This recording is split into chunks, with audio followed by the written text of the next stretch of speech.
Hay momentos en la vida en los que no entendemos nada, donde el dolor pesa, donde las respuestas no llegan, pero hay una verdad que puede cambiarlo todo. Nunca has estado solo, siempre has estado en las manos del Todopoderoso. Así que el Señor es quien quita reyes y pone reyes. Entender eso a veces no es tan fácil para el ser humano, que considera que algunos seres humanos con ciertos dotes, con ciertas características, debido a su poder, su elocuencia, pudieran ser los que determinen el curso de la historia, la estrategia posiblemente de algunos. Sin embargo, la Biblia es bien clara cuando dice que es Dios el que quita reyes y el que pone reyes. Y esa verdad es incuestionable en la Escritura. En Daniel capítulo 1, por ejemplo, en el versículo 1 podemos leer lo siguiente. En el año tercero del reinado de Joacim, rey de Judá, no te está hablando de un rey, era rey en Judá, vino Nabucodonosor, rey de Babilonia, a Jerusalén y la sitió, la cercó, modernamente sería un embargo, le produjo un embargo, no permitía ni la entrada ni la salida, a menos que se rindieran.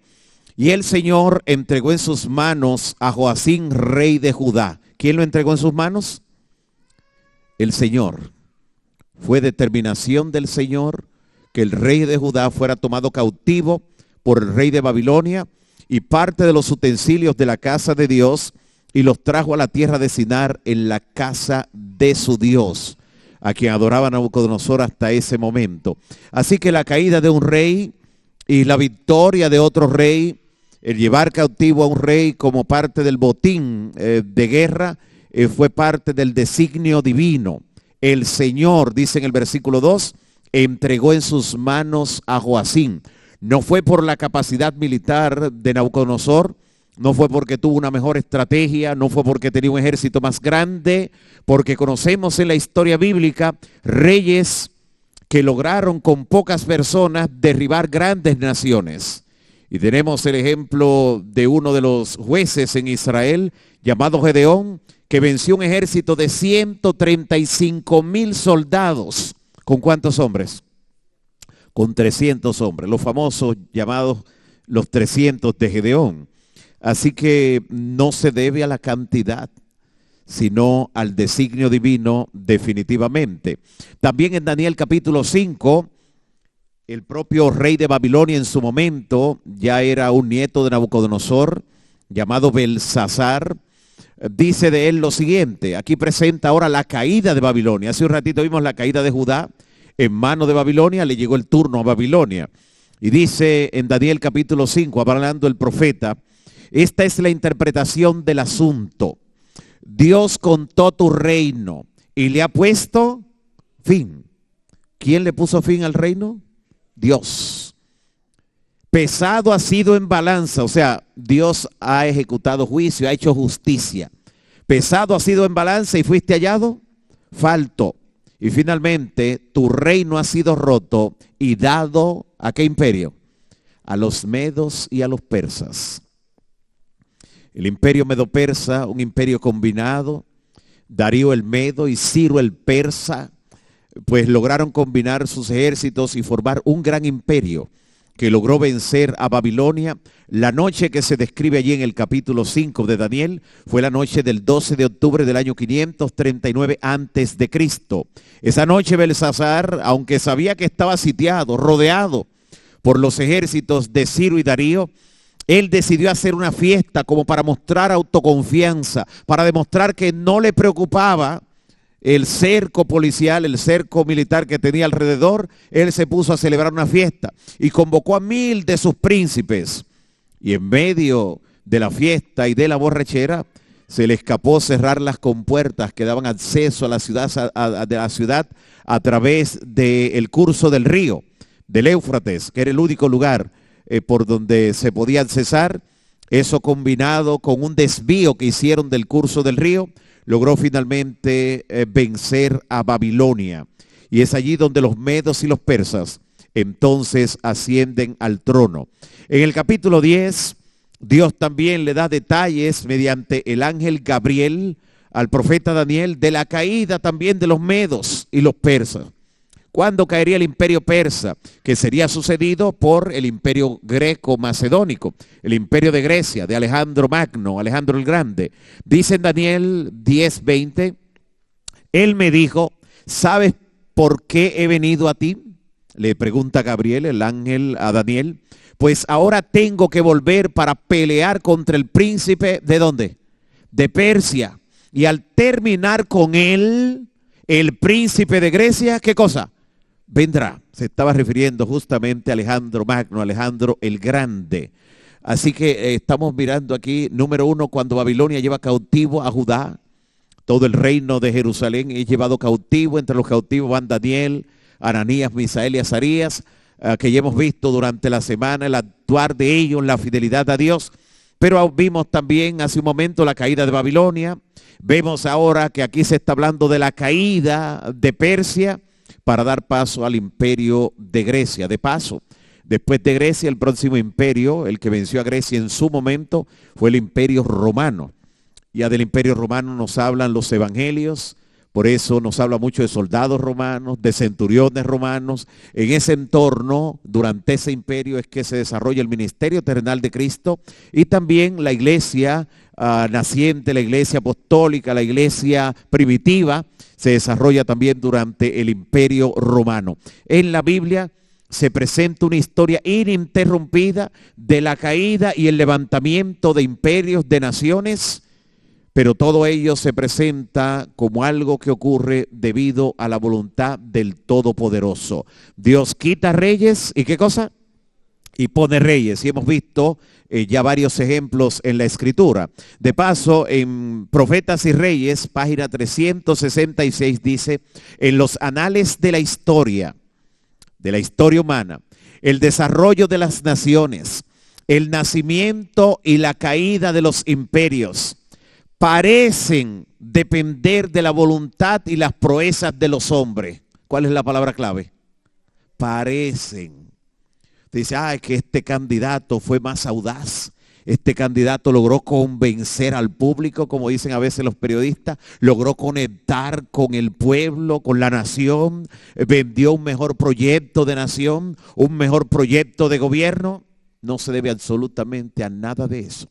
Parece depender de la voluntad y las proezas de los hombres. Pero, aquí está el pero, en la palabra de Dios se descorre el velo. Allí se muestra cuál es la verdadera realidad.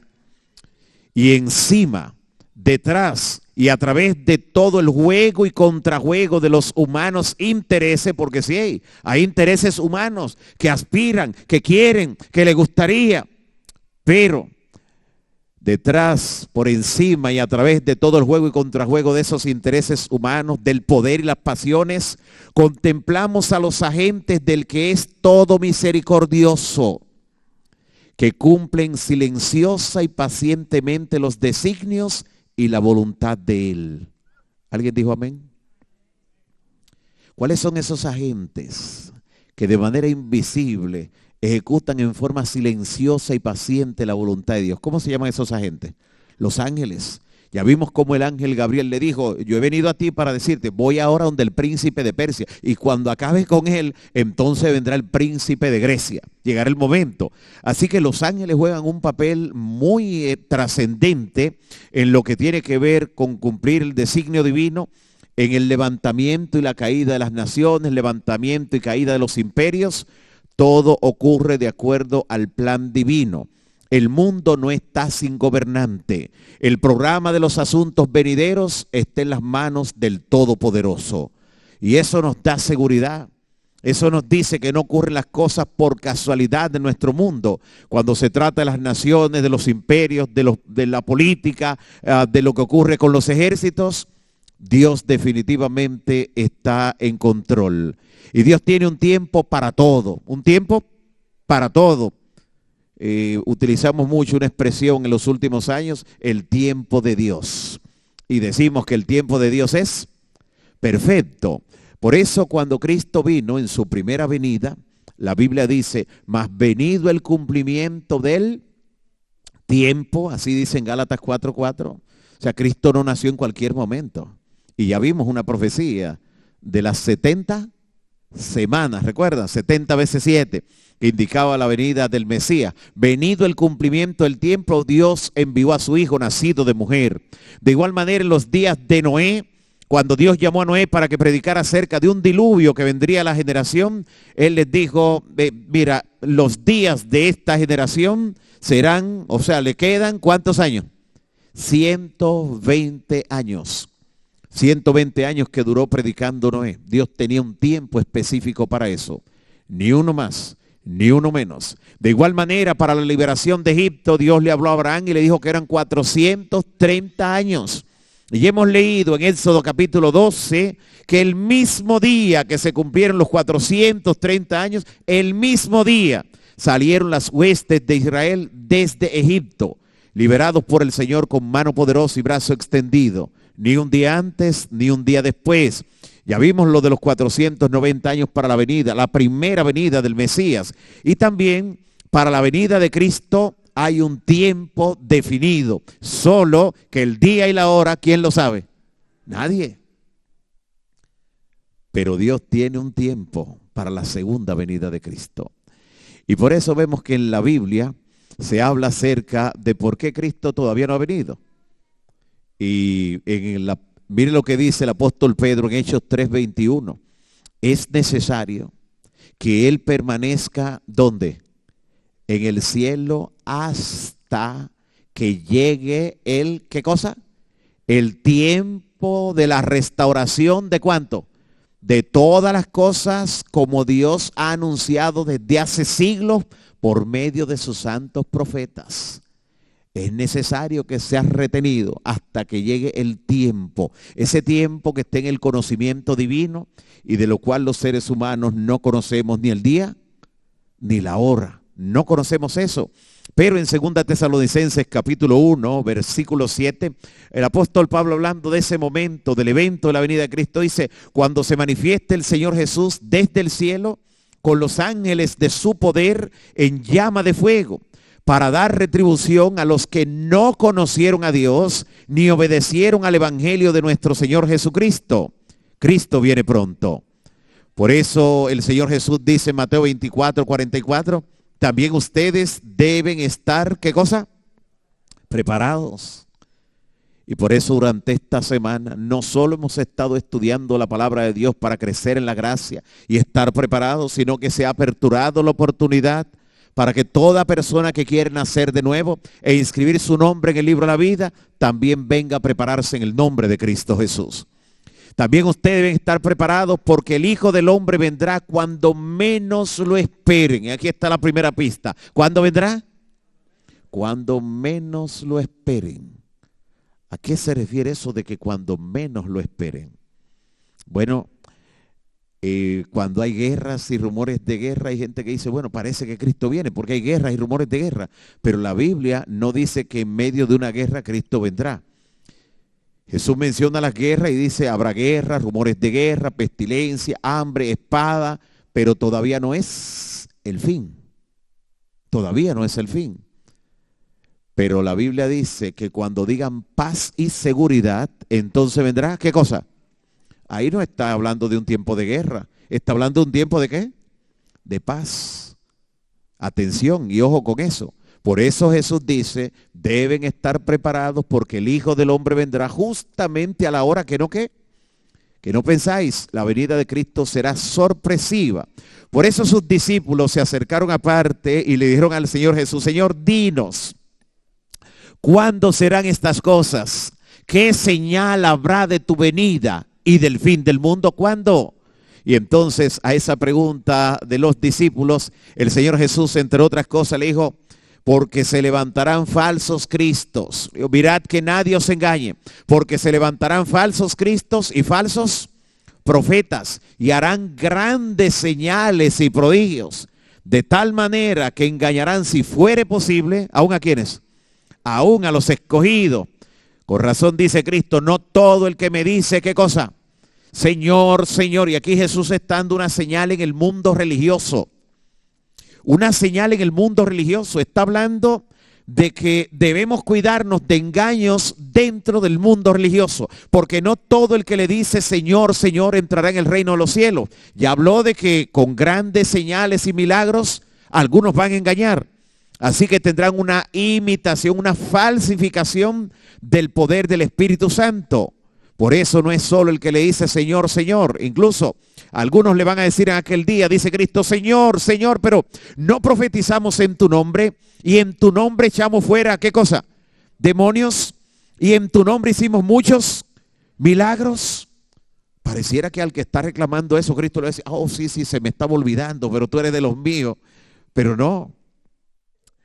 Cristo le dice, nunca los conocí. Así le va a declarar Cristo a religiosos que echaron fuera demonios, que hicieron muchos milagros y profetizaron en su nombre. Jesús le dice, yo ni los conozco a ustedes, apártense de mí, obradores de maldad. ¿Por qué Cristo le va a decir a un grupo de religiosos que Biblia en mano echaron fuera demonios, hicieron muchos milagros, manejaron situaciones paranormales? ¿Por qué le va a decir que no los conoce?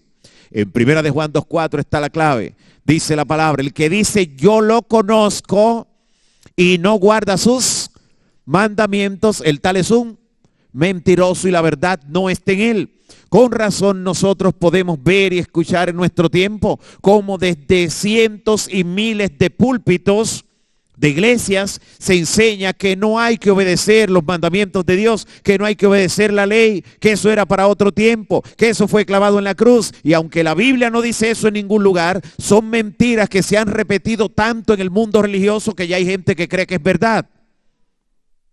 Pero Jesús dice por eso, no todo el que me dice, ¿qué cosa? Señor, Señor, sino el que hace. Hay algo, el que hace la voluntad de Dios. Yo le voy a decir a los que vendrán presentando los milagros, las señales, eso no vale, yo ni los conozco. ¿Por qué no los conoce? Porque el que dice yo lo conozco y no guarda sus mandamientos, el tal es un mentiroso. Pero si yo amaba a Cristo, y Cristo dijo, si me amáis, guardad mis mandamientos. Note cómo los mandamientos son como la prueba ácida. Con razón el pueblo de Dios en el Apocalipsis, en el tiempo del fin, se describe como el grupo contra el que el diablo desata su furia, su ira. Dice, el dragón se llena de ira contra la mujer, la iglesia, y se va a hacer guerra contra el resto de la descendencia de ella, el remanente. Los que guardan, ¿qué cosa? Los mandamientos de Dios y tienen el testimonio de Jesucristo.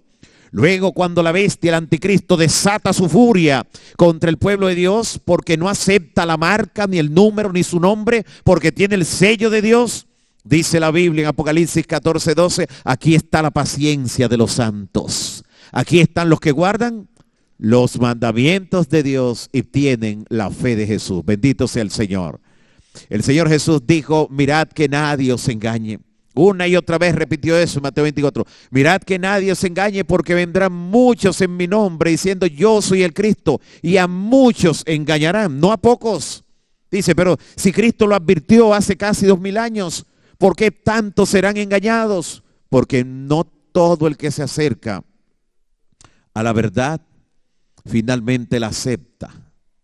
Del diablo dice que él es padre de mentira y no ha permanecido en la verdad. Note que el diablo conoce la verdad. El problema no es si la conoce o no la conoce. El problema del diablo es que aunque conoce la verdad, no ha permanecido en la verdad.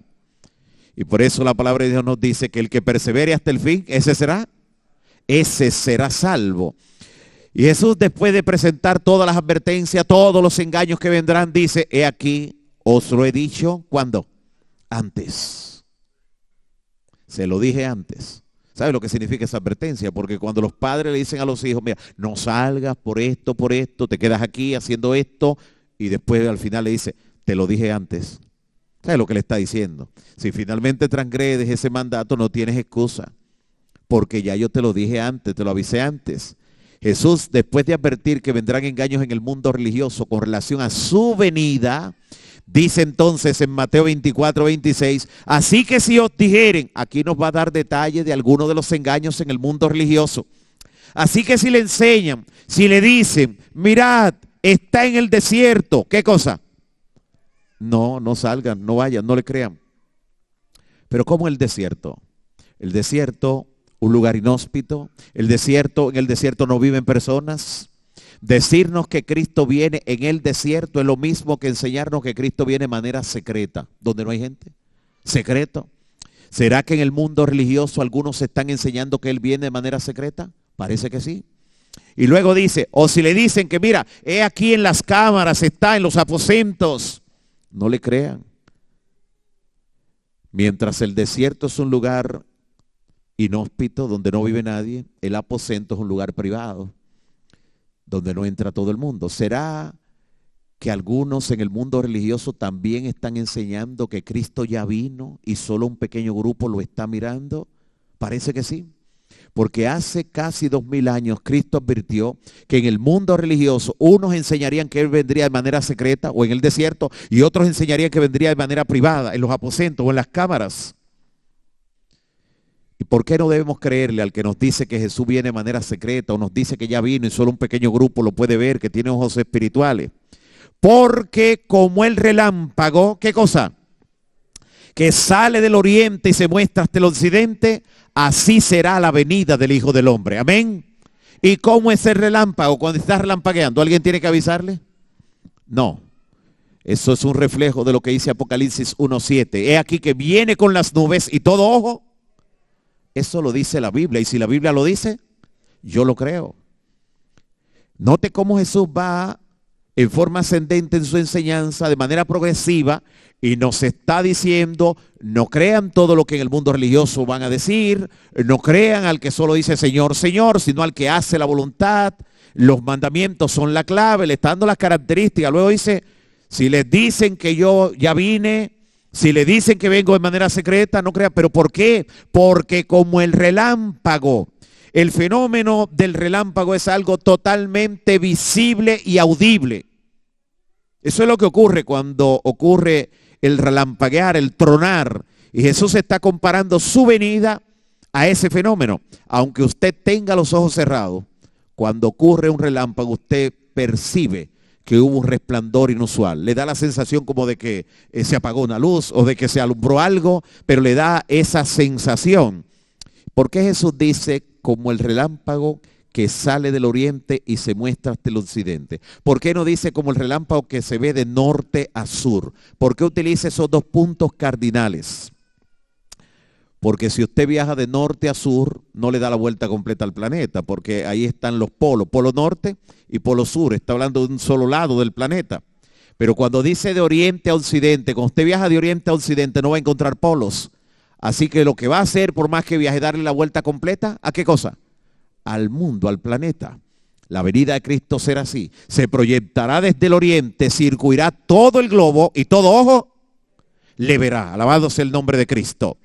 Cuando el Hijo del Hombre venga en su gloria y todos los santos ángeles con él, ¿cuántos ángeles vendrán con él?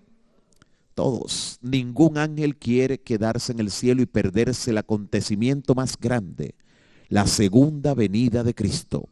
Y mire que los ángeles han visto mucho. Vieron al Señor crear mundos, vieron al Señor crear esta tierra, vieron el despliegue de poder durante la historia de la redención, vieron la encarnación, vieron la resurrección han visto tanto, pero ellos aún así no quieren perderse lo que consideran que será el acontecimiento más grande. Por eso Apocalipsis 8:1 dice que en el cielo habrá un silencio como por media hora profética. Cuando Cristo venga, ningún ángel se quedará en el cielo. Todos vendrán con él. Amén. Y dice en Apocalipsis 5:11, para describirnos cuánto, para que tengamos una idea de cuántos son todos esos ángeles que vendrán. Dice, miré y oí la voz de muchos ángeles. ¿Cuántos eran? Pero muchos todavía no es un número. Estaban alrededor del trono, de los seres vivientes, los 24 ancianos. Y ahora sí, su número era ¿cuánto? Millones de millones. ¿Son muchos los ángeles? Son billones de ángeles que vendrán con el Señor Jesús. Ahora, ¿cómo se verán esos billones de ángeles en el firmamento en esa última noche de la historia del planeta Tierra? ¿Cómo se verán? Dice la palabra, ¿cómo es el aspecto de un ángel? Los que lo vieron testifican así en Mateo 28:3. Su aspecto era como un, ¿qué cosa? Relámpago. El aspecto de un ángel es como un relámpago. ¿Y cuántos vendrán con Jesús de esos? Millones de millones. Así que será como ver el fulgor, resplandor de ¿cuántos relámpagos? de millones de relámpagos. ¿Podrá ser eso secreto? No. Por eso dice que viene con las nubes y todo ojo le verá. Pero no solo todo ojo le verá, porque siempre después de un relámpago nos quedamos esperando, ¿qué cosa? El trueno. Y ese relámpago, que será el más formidable de toda la historia, no es la excepción. Ocurrirá un tronar que lo va a provocar un instrumento que traerán los millones de ángeles y sonarán. No es guitarra, no es violín. ¿Qué instrumento es? Las trompetas. Y cuando esas trompetas resuenen en el planeta Tierra, todo oído le escuchará. Dice Mateo 24:31, y enviará a sus ángeles con gran voz, ¿de qué? De trompeta, y juntarán a sus escogidos de los cuatro vientos, desde un cabo del cielo hasta el otro. ¿Cuánto le gustaría estar ahí, ser levantado por los ángeles? Gloria al Señor. Ese será un evento formidable. Así que acorde a lo que dice la Biblia, la venida de Cristo es totalmente visible y totalmente audible. Y si lo dice la Biblia, ¿qué cosa? Yo lo creo, definitivamente es el acontecimiento más grande que se acerca al planeta Tierra. En 1 Corintios capítulo 15, versículo 51, el apóstol Pablo dice, he aquí os digo un misterio. ¿Cuál es el misterio? No todos dormiremos. O sea, cuando Cristo venga, no todos los creyentes habrán muerto. No, no todos dormiremos, pero sí todos seremos, ¿qué cosa? Transformados. Pero eso no tomará tiempo. Es en un momento, en un abrir y cerrar de ojos. A la final, ¿por qué dice a la final trompeta? Porque después que los millones de ángeles suenen sus trompetas, y de paso, cuando esos billones de ángeles resuenen su trompeta, la vibración abrirá en la superficie de la tierra las tumbas de los que duermen en Cristo. Pero solo la abrirá. Es esa trompeta que suena al final la que va a despertar a los que están en esas tumbas. ¿Quién toca esa última trompeta? Dios. ¿Tiene Dios una trompeta? ¿Qué dice la Biblia? Si lo dice la Biblia, porque el mismo Señor, dice en 1 Tesalonicenses, el mismo Señor, no otro, con voz de mando, con voz de arcángel y con la trompeta de ¿quién? Entonces, ¿tiene Dios una trompeta o no tiene una trompeta? Sí, cuando Cristo la suene, los muertos en Cristo, ¿qué cosa? Resucitarán primero, luego nosotros los que vivamos, los que habremos quedado hasta la venida del Señor, seremos, luego de ser transformados, claro, arrebatados para recibir al Señor en el aire y así estaremos para siempre con el Señor. ¿Dónde dice la Biblia que vamos a recibir al Señor? ¿Dónde será la recensión? ¿Dónde? En el aire. Eso significa que Cristo no pisará la tierra. Cualquier fenómeno, cualquier personaje, por deslumbrante que sea, no importa el milagro que realice ante nuestra vista, por innegable que sea, que pise la tierra, que diga que es Cristo y esté aquí en el planeta, no es el verdadero Jesús. Dios no le permitirá a Satanás contrahacer, reproducir, imitar en forma exacta la venida de Cristo. No se le permitirá.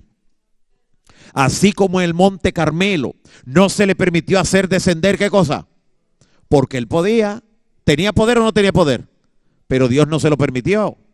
Déjenme decirle que siglos antes de Elías, el diablo mandó un fuego tan grande sobre las ovejas de Job que las quemó. 7,000 ovejas fueron quemadas. ¿Se necesita un fuego grande para quemar 7,000 ovejas? Ese fuego lo lanzó el diablo desde el aire. Y claro, los que lo vieron, hay gente que cree que todo lo que viene del cielo viene de Dios y dijeron, fuego de Dios cayó del cielo que consumió las ovejas y a los pastores solo escapé yo para darte la noticia. Pero no fue de Dios que cayó ese fuego. Fue de alguien que le había pedido permiso a Dios para probar a Job y ya sabemos. Así que es interesante que aunque el diablo había hecho descender un fuego tan grande en los días de Job, en el Monte Carmelo, Dios ¿no qué? No se lo permitió. Dios está al control. Amén. Y es interesante cómo, aunque Satanás se va a aparecer y va a engañar a mucha gente, lamentablemente, pero Dios no le va a permitir que él reproduzca, no le permitirá que venga bajando y todo lo demás, de eso no se lo va a permitir. Él sí se va a aparecer en muchos lugares, haciendo milagros, levantando hasta muertos, engaños que a las personas lo van a cautivar. El ser humano tiene una debilidad natural por lo sensacional, y más que vivimos en la era del espectáculo, lo que cautiva los sentidos. Pero la palabra de Dios nos ha hecho la advertencia y Cristo dice, ya se lo dije, ¿cuándo? Antes. Porque su venida es como relámpago y cuando venga, todo ojo, ¿qué cosa? Todo ojo le verá. Es importante porque definitivamente la palabra de Dios presenta esta verdad en forma tan clara, porque de ello depende la salvación o la perdición de mucha gente. Porque los engaños estarán definitivamente a la orden del día. Ese será un glorioso momento, la venida de nuestro Señor Jesucristo, cuando resuciten los redimidos, incluso los bebés y los niños que murieron de padres creyentes, serán devueltos por los ángeles en sus manos, sanos y salvos. Alabado sea el Señor. Y aunque es un dolor indescriptible el que padecen los padres y madres, cuando pierden a una criatura así, porque no es normal que los padres pierdan a los hijos. Lo regular en el orden biológico natural en este mundo de pecado es que los hijos entierren a los padres. Cuando ocurre lo contrario, eso es algo devastador. Pero así como profundo es el dolor de los padres que perdieron algún bebé, algún niño, así tendrán un gozo único. Son los únicos que podrán criar en el reino de los cielos. Gloria sea al Señor por siempre. Por eso dice el apóstol Pablo que las aflicciones del tiempo presente ni se comparan con la gloria venidera que en nosotros ha de manifestarse. Ni se comparan. ¿Le gustaría estar preparados cuando eso ocurra, cuando Cristo venga? Yo quiero orar de manera especial por los amigos y amigas que están presentes, porque aquí hay mucha gente que tiene su nombre inscrito en el libro de la vida. ¿Alguien dice amén? Pero sé que hay algunos que todavía no tienen esa dicha de tener su nombre inscrito en el libro de la vida, y quisiéramos orar por ellos para que el Señor también les dé el valor, le complete esa decisión. ¿Cuántos de los amigos y amigas presentes quisieran que oremos por ellos en esta hora? Algunos de los presentes en algún lugar levantando su mano. ¿Quiere que oremos? Dios te bendiga. Gloria al Señor. Colócate de pie. Vamos a orar por ti. ¿Alguien dice amén?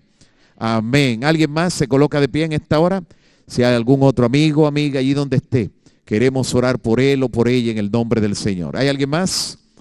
Si no hay nadie más, pues vamos a orar por él de manera especial. Quiero que alguno de los hermanos o hermanas se aproxime a él para que junto a él pueda orar. Mientras yo dirijo esta oración, usted ora de manera específica ahí por la batalla que puede estar enfrentando para que Dios le dé la victoria en el nombre de Cristo Jesús. Todo el cielo viene en su auxilio, en su ayuda, porque hay más gozo en el cielo por un pecador que se arrepiente que por 99 justos que no necesitan de arrepentimiento. Cristo viene pronto. Vamos a orar en este momento. A los demás quiero invitarlo a también estar en pie en esta hora, porque vamos a orar y vamos a pedir también la bendición sobre la ceremonia de bautismo que tendrá lugar acto seguido, cuando concluyamos la oración y terminen los preparativos allí en el área. Oramos por nuestro hermano de manera especial. Padre bendito que estás en los cielos, glorificado sea tu nombre hoy y para siempre. En esta hora, Señor, te damos gracias por la decisión que tu Hijo toma, colocándose de pie, diciendo no al enemigo, no al error, sí a la verdad y sí a Cristo Jesús. Te agradecemos también, Señor, porque así como tu palabra dice que la senda de los justos es como la luz de la aurora, que va en aumento hasta que el día es perfecto, así has estado revelando tu luz sobre tu Hijo, y tú quieres que sea salvo él y su casa.